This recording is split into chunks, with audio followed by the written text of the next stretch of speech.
ABC News Deputy Political Director Avery Harper joins me now live for more. So, Avery, what stood out to you from this report?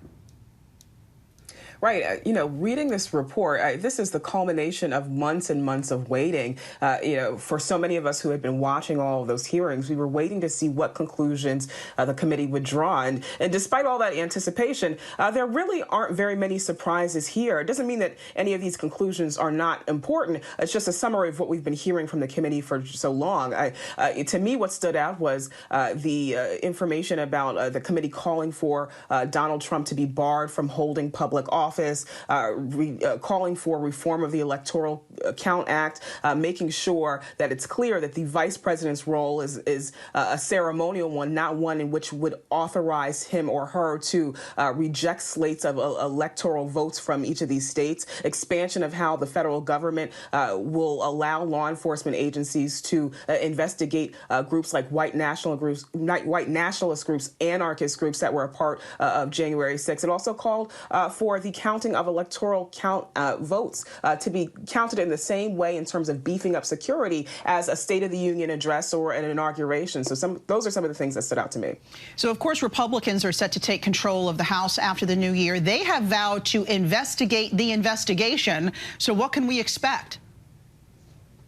Right. We know that the GOP leader and the likely Speaker of the House, Kevin McCarthy, has said that Republicans will have the power of subpoena and that they intend to use it. And so I think that we can expect to see a whole slate of investigations, not just around January 6th, but about a host of issues related to the Biden administration. But it's important to note that the January 6th committee was a bipartisan committee. There were Republicans that also came to these same conclusions as the Democrats on this committee. So it's unheard of. We're not sure what's going to happen going forward, but we know that there are a lot of oversight that the Biden administration is preparing for. And lawmakers have their work cut out for them today. The House set to vote on that major government funding bill to avert a government shutdown. What's the latest there? Right. This is a very large, this is a $1.7 trillion spending bill. It's so funny that the Congress, one of their main jobs is to appropriate funds in order for the government to run. But we are under the wire almost every year as we wait for these spending bills to pass.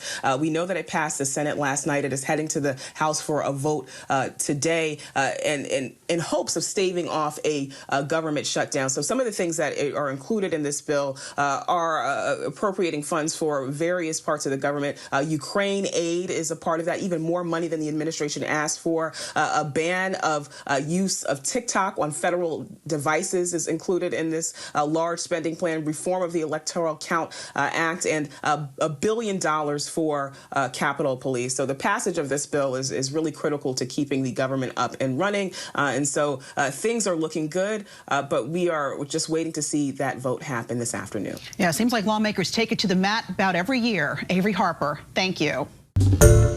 Hi, everyone. George Stephanopoulos here. Thanks for checking out the ABC News YouTube channel. If you'd like to get more videos, show highlights, and watch live event coverage, click on the right over here to subscribe to our channel. And don't forget to download the ABC News app for breaking news alerts. Thanks for watching.